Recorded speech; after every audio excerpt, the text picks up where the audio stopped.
Bagaimana Alkitab menjelaskan dosa diwariskan Adam. Bapak Ibu Saudara, saya Pendeta Henry Tandianta, Master of Bibliology Studies. Bagaimana Alkitab menjelaskan dosa yang diwariskan Adam?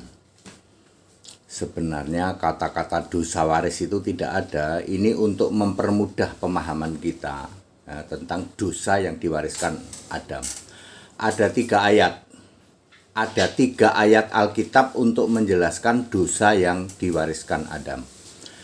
Pertama harus membaca dari Roma 5 ayat 12. Ini ditulis oleh siapa? Paulus. Kok Paulus bisa ngerti tentang Adam? Kan dapat ilham dari Yesus Allah. Jadi penulis Alkitab itu bukan ngarang hasil imajinasi dia, tidak. Ya, dia dapat ilham dari Yesus, 2 Timotius 3 ayat 16. Kali ini untuk urusan masa lampau itu disebut ilham. Maka Paulus mendapat ilham ya di dalam Roma 5 ayat 12. Silakan dibaca ya. Nanti di description-nya ada lebih detail ya. Intinya begini. Dosa telah masuk ke dalam dunia oleh 1 orang. Dosa telah masuk ke dalam dunia oleh 1 orang. Siapakah dia? Adam. Nggak bisa dibantah, nggak bisa. Perhatikan lanjutannya. Oleh dosa itu maut. Maut itu apa, Pak? Mati. Dan maut itu telah menjalar kepada semua orang. Betul? Karena semua orang telah berbuat dosa. Jadi dosa masuk ke dalam dunia melalui 1 orang Adam terjadi tahun 6000 sebelum Masehi ketika Adam diturunkan ke bumi. Lalu oleh dosa itu maut. Maut itu artinya mati dan bisa mati. Kepada siapa, Pak? Kepada semua orang di seluruh dunia itu, ya. Pak, semua orang itu apa maksudnya? Maksudnya Alkitab itu mendefinisikan orang itu mulai dari bayek, procot, owek. Itu disebut seorang. Di dalam Lukas 2 ayat 7, Maria melahirkan apa? Seorang anak laki-laki. Ya. Jadi yang disebut orang di dalam Alkitab itu sejak bayi lahir. Kalau di dalam kandungan belum disebut orang. Ya, kita istilah kedokteran itu disebut janin ya, tetapi Alkitab menulis bahwa yang disebut orang itu ya setelah lahir ceprot owek. Artinya sejak bayi ceprot owek manusia itu mewarisi dosa Adam. Apa sih, Pak? Maut, maksudnya bisa mati. Itu loh Roma 5 ayat 12. Very simple penjelasannya. Sejak manusia itu lahir, ya, bayi bisa mati, betul. Anda yang menolak dosa waris yang diwariskan Adam, ya Anda harus bisa membuktikan bahwa Anda tidak bisa mati. Ya, jadi ayat pertama untuk menjelaskan dosa yang diwariskan Adam jelas-jelas adalah Roma 5 ayat 12 ditulis oleh Paulus. Apakah itu imajinasi Paulus? No, Paulus mendapat ilham dari sumber penulisan Alkitab, yaitu Yesus Kristus, Tuhan Allah itu sendiri. Itu sebabnya kitab Ibrani juga ditulis oleh Paulus, sebab Paulus yang sama bisa berkata, Ibrani 11 ayat 26 ya, penghinaan karena Kristus lebih berharga daripada harta Mesir. Kok tahu-taunya itu Paulus itu bisa ngomong bagi Musa penghinaan karena Kristus lebih berharga dari seluruh harta Mesir. Itu di mana itu? Ibrani 11 ayat 26. Kok tahu, Pak? Ya dapat ilham dari Yesus. Itu sebabnya Ibrani itu ditulis oleh Musa. Kok oleh Musa? Oleh Paulus. Kitab Ibrani itu ditulis oleh Paulus. Sehingga Paulus menulis berapa? 14 kitab ya. Ya Bapak Ibu Saudara. Ayat pertama untuk menjelaskan dosa yang diwariskan Adam adalah Roma 5 ayat 12. Anda nggak bisa tolak. Anda yang berkoar-koar, kami tidak mewarisi dosa waris itu. Yonatan itu cucunya Musa di dalam di dalam apa ya, eh, 18 ayat 30 ya, di dalam perjanjian lama itu. Kitab apa ya? Kitab Bilangan 18 ayat 30 ya. Itu Yonatan itu cucunya Musa, anaknya dari siapa? Gersom. Gersom punya anak namanya Yonatan. Yonatan itu menolak dosa waris. Dia ngaku juga evangelis, padahal evangelis nggak dipilih Yesus itu. Nipu dong, nipu senipu-nipunya. Dia tidak dipilih Yesus sebagai evangelis. Evangelis itu kan pemberita Injil. Di dalam Efesus 4 ayat 11 dipilih Yesus saja enggak. Percaya Yesus juga enggak. Ya, keluar-keluar jadi evangelis kelas wahid katanya. Terus sudah begitu tiap hari kerjaannya menghujat. Itu siapa Pak? Itu Yonatan anaknya Gersom. Itu cucunya Musa. Dia juga tidak percaya dosa waris. Mengklaim sebagai evangelis, tapi juga tidak percaya dosa waris. Dia percaya Yesus menikah itu. Bisa aja Dede. Ya, habis ini sini saya baptis saja dah ya. Percuma kamu berkuar-kuar begitu ya, go to hell kamu. Mendingan tak baptis dengan benar Alkitabiah ya. Ngaku-ngaku evangelis, kamu menghujat Yesus, tak kasih tahu, tidak diampuni. Jadi mendingan baptis saja sama HTD, baptis dengan benar Alkitabiah. Termasuk Yonatan ini tidak percaya dosa waris. Yonatan adalah cucunya Musa, anaknya Gersom. Ya, saya agak lupa ayatnya, tapi pasalnya saya hafal 18:30 apa di Bilangan apa di apalah ya. Nanti dicari aja ya. Itu ya ayat pertama. Ayat kedua, untuk menjelaskan bahwa dosa waris itu adalah kali ini Bilangan 27 ayat 16. Tuhan adalah Allah dari roh segala makhluk. Nah, apapun agamamu, apapun sukumu, meskipun kamu jadi penghujat Yesus sekalipun, ingat, Yesus itu Allah dari roh segala makhluk. Di jagat raya ini ada 6 makhluk yang punya roh, yaitu malaikat, serafim, kerub, iblis, setan, dan manusia. Semua roh-roh itu ya di dalam wewenang Yesus. Bilangan 27 ayat 16. Yesus sebagai Tuhan Guru besar semua adalah Allah dari roh segala makhluk. Ingat, meskipun kamu menghujat-hujat Yesus Allah, ketika janin 8 minggu, ketika kamu menjadi janin 8 minggu, maka Yesus Allah itu mengaruniakan roh kepada kamu. Nggak peduli kamu penghujat Yesus, nggak peduli kamu agamanya apapun juga. Semua yang memberi roh kehidupan pada saat janin 8 minggu adalah Yesus. Allah, ayatnya di mana Pak? Bilangan 27:16. Yesus itu Allah dari roh segala makhluk. Makanya kalian tidak boleh sombong ya. Sombong bilang kami tidak bisa mati. Ya, semua roh kamu itu dikaruniakan oleh Yesus.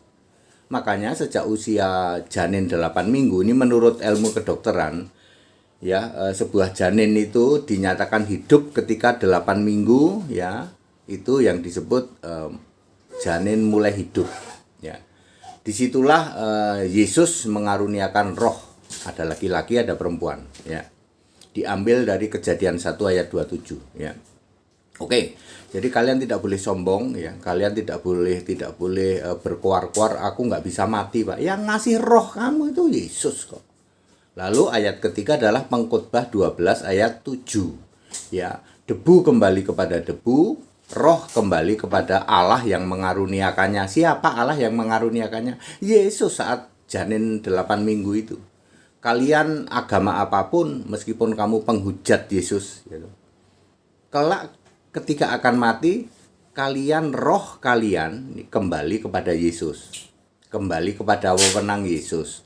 Tubuh itu debu kembali menjadi debu, tubuh jiwa ya dan nyawa, tetapi roh kembali kepada wewenang Yesus yang mengaruniakannya. Pengkhotbah 12 ayat 7. Kalian yang nggak percaya Yesus pasti belok kiri ke alam maut. Pasti itu. Penyembah Bapa, penyembah Tritunggal itu nggak laku. Untuk keimanan itu harus Yesus Kristus. Ya. Ya, kalian yang masih ngeyeler ngototer ya toh, apalagi itu si Yonatan itu cucunya Musa ya. Cucunya Musa, anaknya Gersom ya. Itu di pasal 18 ayat 30 itu ya. Kalau tidak salah bilangan ya, kalau salah mohon dikoreksi aja. Pokoknya pasalnya 18 ayatnya 30. Ya, Yonatan itu anaknya Gersom, cucunya Musa ya. Meskipun kamu berkoar-koar sombong gitu, ngaku jadi evangelis, mengangkat diri jadi evangelis, padahal nggak dipilih oleh Yesus, percaya Yesus juga kagak. Ya, tiap hari kerjaannya menghujat-hujat Yesus. Gitu. Kamu kelak ketika mati nggak berdaya, kamu di dalam wewenang Yesus. Belok kiri apa lurus ke kiri? Oh, udah pasti belok kiri. Alam maut, meskipun kamu mengaku jadi evangelis. Ya, ngaku lebih tinggi dari pendeta katanya. Selama kamu bukan beriman pada Yesus Kristus ya, kan nggak laku. Iman pada Bapa itu nggak laku, pada Tritunggal itu nggak laku. Jangan ngeyel, jangan ngotot ya. Ya seperti itu ya. Belok kiri kamu ke alam maut ya. Nanti sama dengan orang kaya di dalam Lukas 16 tuh.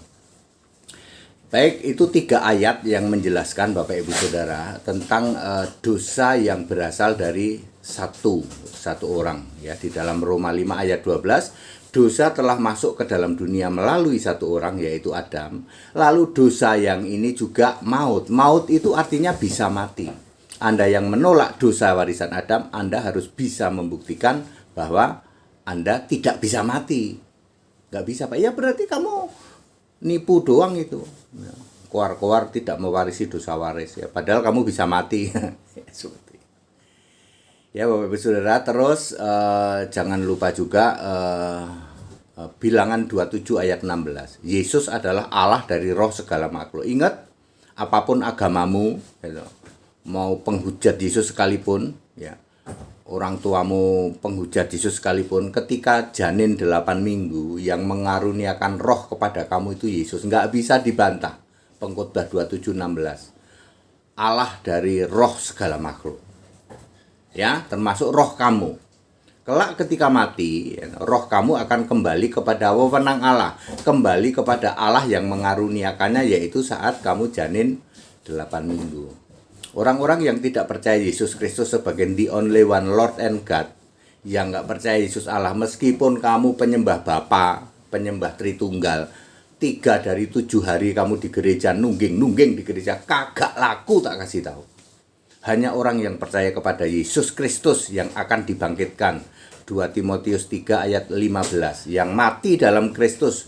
1 Tesalonika 4 ayat 16. Iman kepada yang lain tidak laku. Ya, supaya ini apalagi evangelis yang cuma ngaku-ngaku doang. Dipilih Yesus juga kagak. Itu siapa sih Pak? Itu Yonatan mana Pak? Yonatan cucunya Musa itu loh.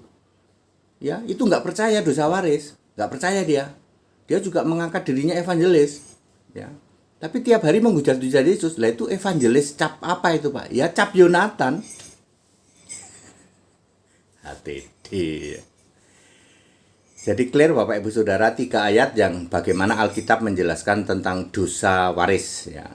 Dosa waris, tidak ada sih istilah dosa waris, tetapi pengertiannya dosa yang oleh karena satu orang telah masuk ke dalam dunia ini, dan oleh dosa itu juga maut. Maut itu artinya sifat bisa mati, genetik bisa mati. Semua manusia mewarisi dosa waris yang genetiknya bisa mati. Betul apa betul? Mulai dari bayi owek-owek, ya. Bayi owek-owek masuk kemana Pak? Terserah wewenang Yesus, kan roh kembali kepada Allah yang mengaruniakan. Tetapi di surga hanya dikenal orang kecil dan orang besar, tidak ada anak-anak. Di dalam surga nanti tidak ada anak-anak, bayi maksudnya tidak ada, ya. Terserah pemenang Yesus itu, gitu. Ya, nggak usah ngarang-ngarang. Alkitab hanya menjelaskan bahwa roh orang mati meskipun masih bayi, ya, terserah kepada pemenang Yesus. Tetapi anak-anak itu tergantung dari iman kedua orang tuanya di bawah 12 tahun. Makanya 12 tahun harus dibaptis karena dia bertanggung jawab terhadap keimanannya. Baptisan yang laku itu ya cuman dalam nama Yesus Kristus. Itu namamu tertulis dalam kitab kehidupan. Kalau baptisan Bapa Anak Roh Kudus kagak laku, gitu. Makanya kalian teriak-teriak Yesus Tuhan toh. Ya, kesembuhan ilahi di mana-mana. Yesus bilang apa? Aku tidak pernah mengenal engkau. Matius 7 ayat 23. Kasihan toh?